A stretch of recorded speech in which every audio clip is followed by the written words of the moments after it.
Hello divine souls, welcome to my channel twin flames energy. ఈరోజు మనం DF dark night of the soul గురించి మాట్లాడుకుందాం. DF dark night of the soul అంటే awakening stage. ఇది మనకు bubble phase అయిపోగానే మనం దీంట్లోకి ఎంటర్ అవుతాం. దీంట్లోకి ఎంటర్ అయిన తర్వాత మనకు ఫస్ట్ మనం ఎక్స్పీరియన్స్ అయ్యే సైన్ ఏంటంటే డిఎం ఆల్వేస్ మనకు మైండ్లో ఉంటాడు. ఇంకా కంటిన్యూస్గా అతని గురించి ఆలోచిస్తూనే ఉంటాం day and night over thinking. ఈ ఓవర్ థింకింగ్ కొద్ది రోజులు ఉంటుంది, అంటే ఒక 1 వీక్ అట్లా, ఒక 10 డేస్ ఉంటుంది. తర్వాత ఏడవడం అనేది స్టార్ట్ అవుతుంది.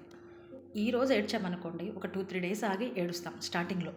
అప్పటికీ ఆలోచిస్తూనే ఉంటాం, ఎందుకు ఇతని గురించి నేను ఇంత ఆలోచిస్తున్నా, ఎందుకు ఇతని కోసం ఇప్పుడు ఏడుస్తున్నా, ఏం జరుగుతుంది అని మనకు మనం క్వశ్చన్ చేసుకుంటూనే ఉంటాం. ఆ ఏడవడం అనేది ఇంకా కంటిన్యూ అయిపోతుంది. డే అండ్ నైట్ ఇంకా ఏడుస్తూనే ఉంటాం, 24/7 ఏడుస్తూనే ఉంటాం. అసలు ఏం జరుగుతుంది నా లైఫ్లో, ఎందుకు నేను ఆయన కోసం ఏడుస్తున్నా, ఆ పర్సన్ కోసం ఏడుస్తున్నా, ఆలోచిస్తున్నా, ఏమవుతుంది నా జీవితంలో ఏం జరుగుతుంది అని మన మైండ్లో ఆల్వేస్ రన్ అవుతూనే ఉంటుంది. ఇక ఈ ప్రపంచంతోనైతే సంబంధాలు తెగిపోతాయి. మన జీవితంలో ఎవ్వరు ఎంతమంది ఉన్న వాళ్ళ గురించి మాత్రం మనం క్షణం కూడా ఆలోచించాం. ఓన్లీ ఇద్దరు ఉంటారు మన మైండ్లో, మన మనసులో. ఒకరు మన డిఎం, ఇంకొకరు ఆ గాడ్ ఉంటారు. గాడ్ని అడుగుతాం కదా, ఇక వెళ్ళి ఎవరిని నేను, ఎందుకు నాకు ఇట్లా జరుగుతుంది, ఆ పర్సన్ని చూసిన కాడి నుంచి నాకు ఎందుకు ఇట్లా అవుతుంది, ఈ ఓవర్ థింకింగ్ ఏంది, ఏడవడం ఏంది, ఇంత కంటిన్యూస్గా ఏడవడం ఏంది, పెయిన్ వస్తుంది, హార్ట్ చక్రాల పెయిన్, విపరీతమైన పెయిన్. కానీ మనకు తెలియదు మనం టిన్ ఫ్లేమ్స్ అని. అప్పుడు వస్తుంది ఒక సైన్ యూనివర్స్ నుంచి, ఒక నెంబర్ మనకు కనపడుతుంది. అది 1111.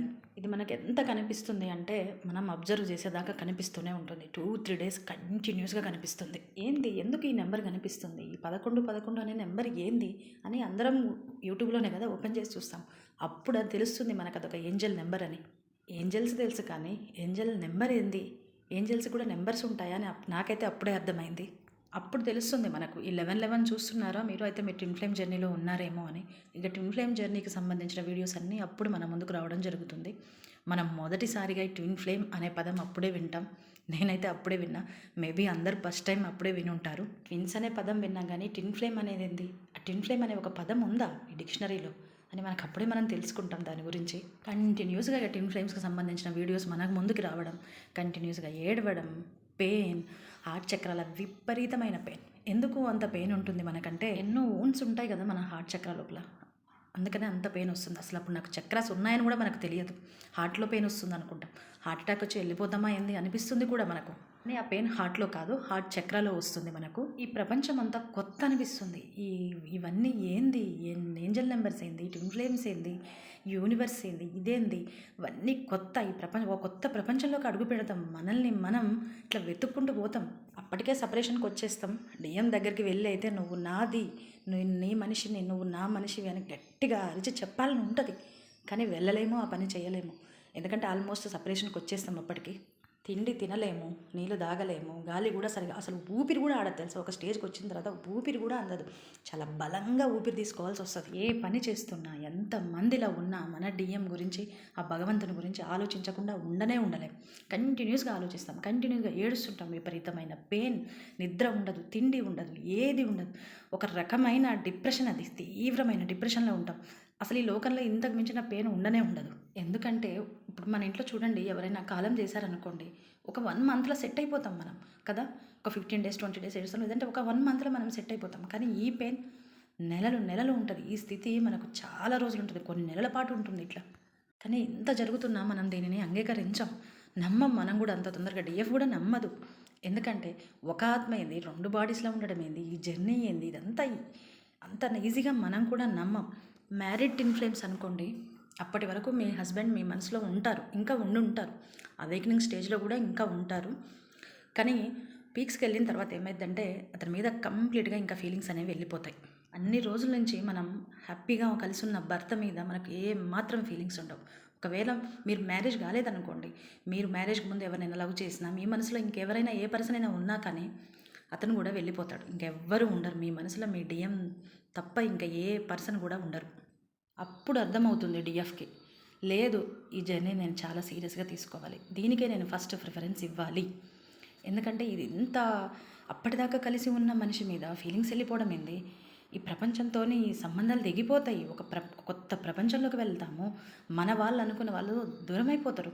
ఇంకా ఒకటి మన డిఎం మాత్రమే ఉంటాడు. అతని గురించి ఆలోచన, అతని గురించి ఏడవడం, అతనే మన మనసులో ఉంటారు. ఇంకా మీ డిఎం మీ లైఫ్లోకి రాకముందు మీ లైఫ్లో ఉన్న పర్సన్ అతను ఎంత మంచివాడు కానీ, ఎంత అందగాడు కానీ, ఎంత సంపాదించే వ్యక్తి కానీ, ఎలాంటి వాడైనా సరే అతను మీ మనసులో ఇంకా ఉండడు.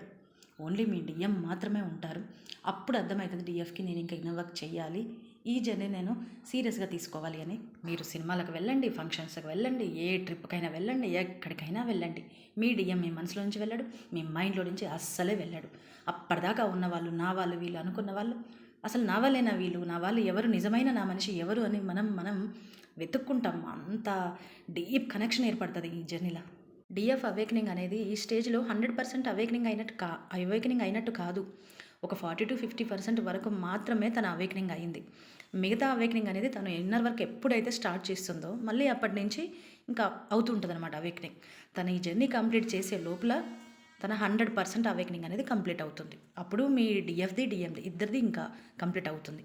ఈ అవేకనింగ్ అనేది ఒక్కొక్కరికి కొన్ని మంత్స్ వరకు ఉంటుంది. అందరిలో ఇన్ని నెలలే ఉండాలని ఏం లేదు. కొంతమందికి 6 మంత్స్ ఉంటుంది, కొంతమందికి 8 మంత్స్ ఉంటుంది, కొంతమందికి 1 ఇయర్ కూడా ఉంటుంది. ఎందుకు ఇలా అంటే ఈగో, మనలో ఉన్న ఈగోని డెత్ చేస్తుంది అనమాట. అవేకనింగ్ అంటే ఏంది, ఈగో డెత్ అని అర్థం కదా. ఆ ఈగో ఎవరిలో ఎంత ఉందో ఏమని తెలియదు కదా మనకు. ఆ ఈగో డెత్ అయిన దాన్ని బట్టి ఈ అవేకనింగ్ స్టేజ్ అనేది కంటిన్యూ అవుతుంది.